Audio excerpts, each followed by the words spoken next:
How do you write electron configurations for atoms and ions? We're going to take advantage of the fact that through element number 18, the electrons are filling in a nice organized pattern. And then we're going to go just a little bit beyond that. Let's look just at a few examples of electron configurations. Not all of them. Let's start with helium because hydrogen is obviously 1s1. Helium, we're going to draw a box and label it 1s. That's the lowest of the orbitals, lowest energy. We're going to put 2 electrons into it.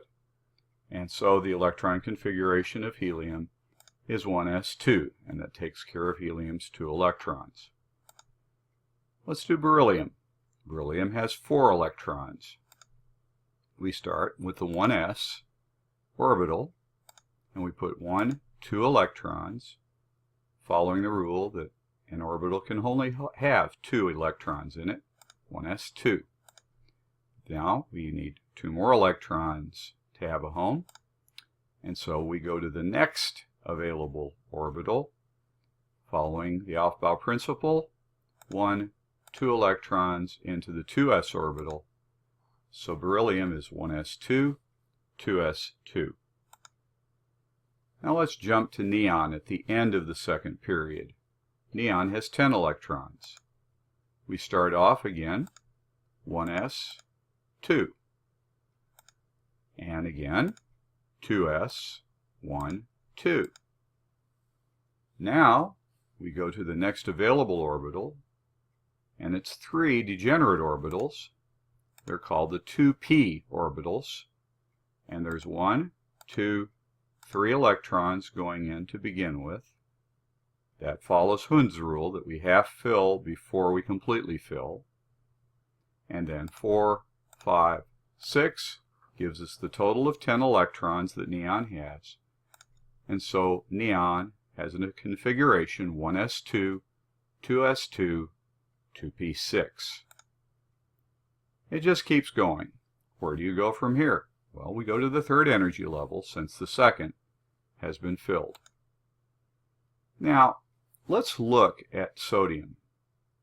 Sodium is the next atomic number 11.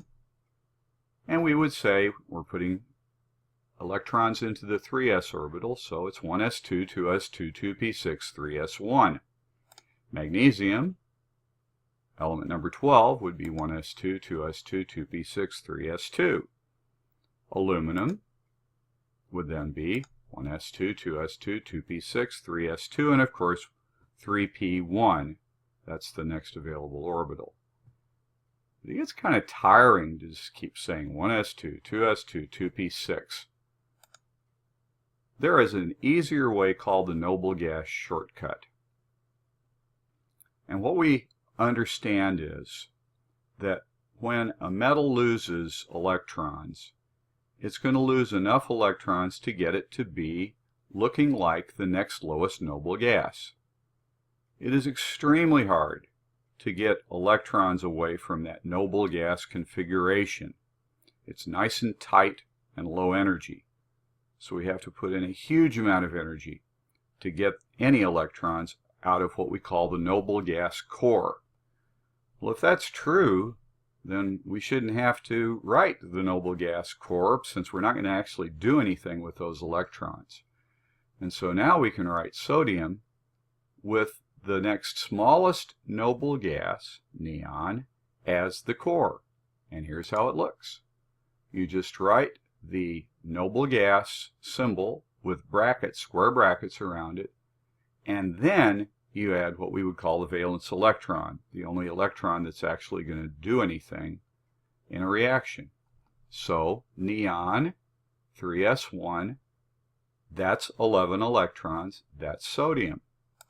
Aluminum then would have the neon core, the 3s2, and 3p1. We don't have to say 1s2, 2s2, 2p6 any longer. If we look at chlorine, the second to last element in that third row, we would say Ne, in brackets, 3s2, 3p5. 3p5 means it's a halogen. Now remember the Aufbau principle.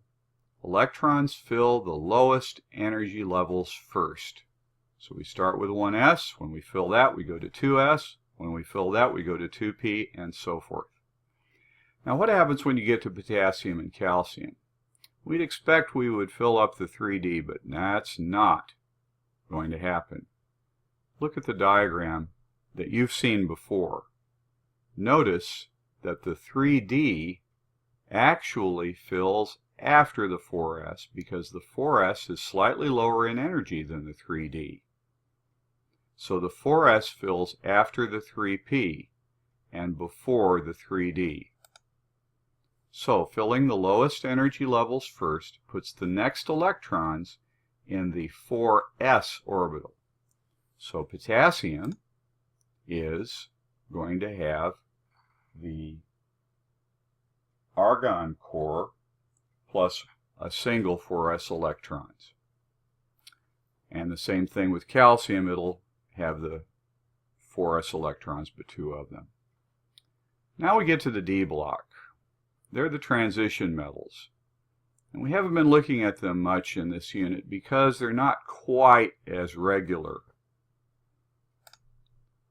But we can do electron configurations for them too. And once we have filled the 4s, we can start putting electrons here into these 5 degenerate d orbitals. And remember the rules. So scandium would be argon core with 4s2, 3d1. So here we go, 1 electron here. Titanium would put its next electron into this next orbital, half filling as usual. Vanadium would have 1, 2, 3 electrons in the 3d. And we would think chromium would have 1, 2, 3, 4 electrons in the 4 of the 5 degenerate orbitals. But hold on, that's not exactly what happens. You see, as we fill orbitals here on this 3d, like every other time, we're going to reduce the energy of the 3d. Anytime you fill an orbital, its energy goes down. And as we 1, 2, 3, 4 filling the 3ds halfway, those d orbitals sag to the point where they're right about the same energy as the 4s. So we say a half full or totally full set of degenerate orbitals like we have, that we could have here, is low enough in energy so that we can get borrowing. A half full set of d orbitals is a lower energy state. So in chromium we borrow one of the 4s electrons to make up the set. And that means that chromium is argon core 4s1 3d5. Now notice, in taking an electron away from this s and putting it into the d, we now have all of the electrons lined up parallel. That's a lower energy state than having that 5th electron from here over here in the 4s orbital. Now take a look at copper. Copper is just 1 electron away from having a completely full set of d orbitals, 10 d electrons. And so it can too borrow a 4s electron to completely fill the 3d orbitals. That gives us copper, argon, 4s1 3d10. Now the copper ion, then, you can actually just take 1 electron away and leave 3d10. That's Cu1+, but the preferred oxidation state of copper is Cu2+. Borrowing the 4s electron only happens when 1 electron will put the element in the state where it has a half full set of d orbitals or a completely full set of d orbitals. So only 1 electron gets to be borrowed. You can't borrow 2. Now, how about ions? And we'll start with cations because they're the easiest. Don't fret, this is just a matter of adding and subtracting. Remember, when you form a cation from a metal, you're taking away an electron and giving it a positive charge. So, ground state lithium is 1s2, 2s1. Look at your periodic table to make sure you know how to do that. What will lithium do when it loses an electron? It's going to lose the highest energy electron so that it can have the lowest energy state. And therefore, ionized lithium, 1s2, 2s0. And we do encourage you to put the 0 here and always remember that it's got a positive charge now since it's lost one of its 3 electrons. So anytime you ionize, you're going to reduce the number of electrons by the number of electrons lost. And you're going to reduce it from the higher energy level available. How about anions? Well, you're just adding and subtracting electrons. So fluorine's ground state is 1s2, 2s2, 2p5. What does it do? Well, it's going to add an electron, and so its ionized configuration is 1s2, 2s2, 2p6. It goes into the lowest available energy, and of course the lowest available energy orbital is a 2p orbital, and it completely fills the p orbitals. We do the same thing for oxygen or nitrogen anytime we are forming an anion, negative ion, from a nonmetal.